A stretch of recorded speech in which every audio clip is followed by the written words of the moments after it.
Tema 9. Transferencia del calor y movimiento del humo. Cuando expliqué el proceso de la combustión, habíamos quedado en que el calor producto de la reacción química de la combustión se perdía. 2/3 aproximadamente, depende mucho de las circunstancias, este calor se pierde a la atmósfera y solamente 1/3, una parte de este calor, retorna al proceso de la combustión. Bien, ahora vamos a intentar explicar mediante qué mecanismos se mueve el calor, tanto sea el que se pierde hacia la atmósfera o el que retorna. El calor tiene 3 formas de transferirse: por convección, conducción, radiación, y le agregamos en el tema de incendio lo que podría llegar a ser contacto directo. Vamos a empezar por cada una de ellas.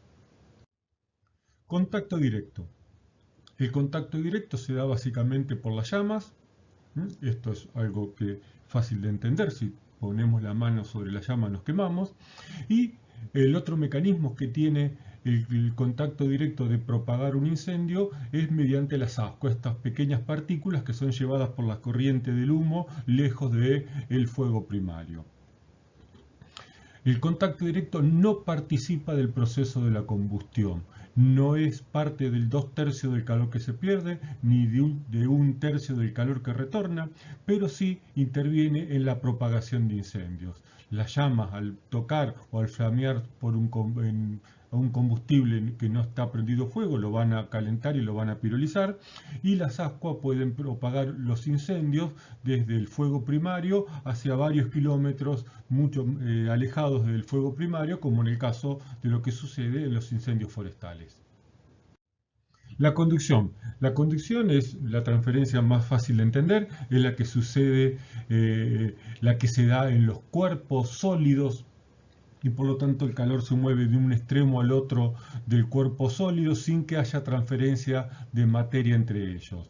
El ejemplo clásico es colocar la cuchara sobre la hornalla prendida, y vamos a ver que a los pocos segundos nuestra mano se va a estar calentando y quemando. No hay movimiento de materia entre la parte de la cuchara que está en las llamas y el otro extremo que está agarrando la mano. El proceso de la conducción del calor no participa del proceso de la combustión.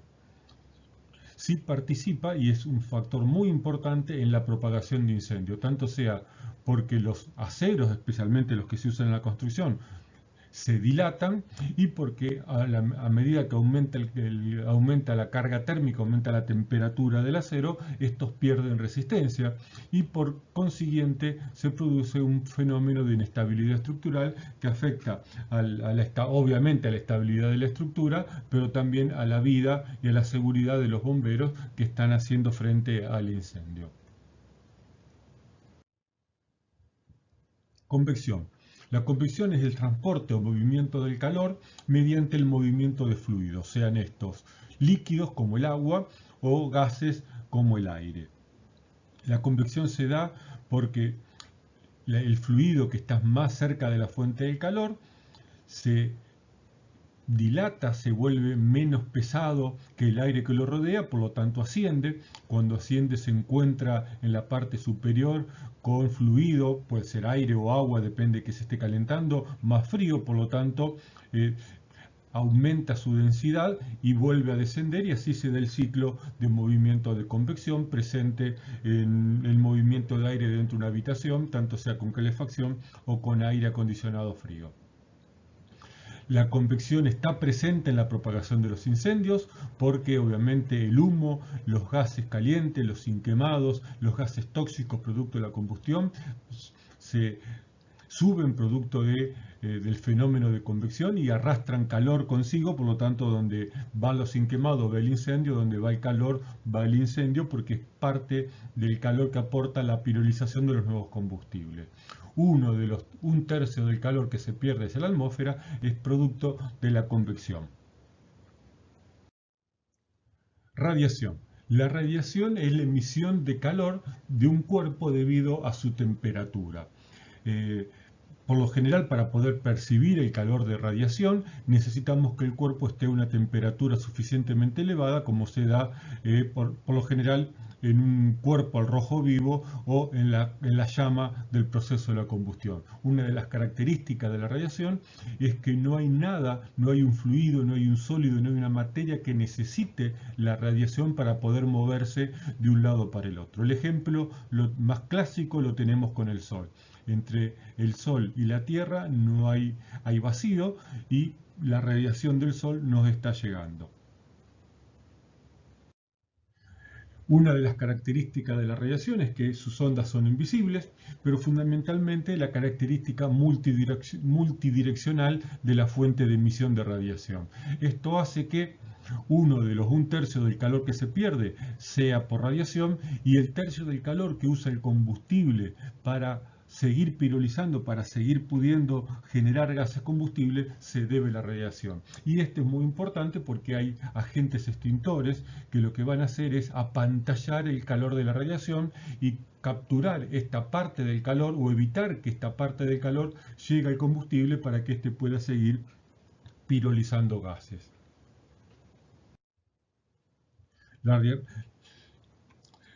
Un tercio del calor se pierde por convección, un tercio del calor se pierde por radiación, un tercio del calor del total generado, aunque esto no es matemáticamente exacto, retorna a la combustión por el fenómeno de radiación, y también la radiación, como es un fenómeno multidireccional desde el origen, hay una línea horizontal de transmisión del calor por radiación, que es la que recibe por lo general el bombero cuando se acerca a un fuego.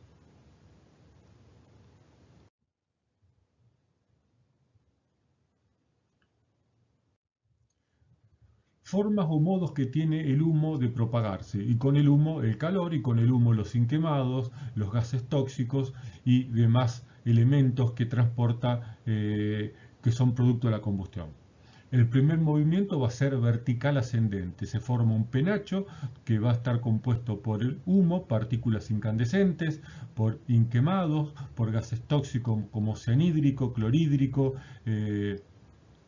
monóxido, dióxido, etc.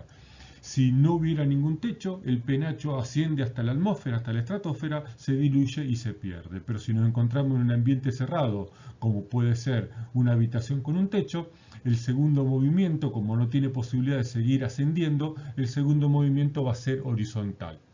Y se va a formar una capa de humo en el techo de la habitación. Si no hubiera paredes, como en el caso del ejemplo que estamos viendo, el humo seguiría en forma horizontal hasta encontrar una salida. Si el humo se encuentra con paredes, como en el ejemplo de esta habitación, el tercer movimiento que va a hacer es vertical descendente y la capa de humo del techo empieza a engrosarse, a hacerse más grande hasta cubrir toda la habitación. Si encontrara una de estas paredes, una ventana rota o una puerta abierta, va el humo a salir por esta puerta o por esta ventana o por la abertura donde encuentre y va a volver a hacer el nuevo ciclo. Vertical ascendente, horizontal y vertical descendente es el movimiento que tiene el humo en un incendio en una habitación cerrada.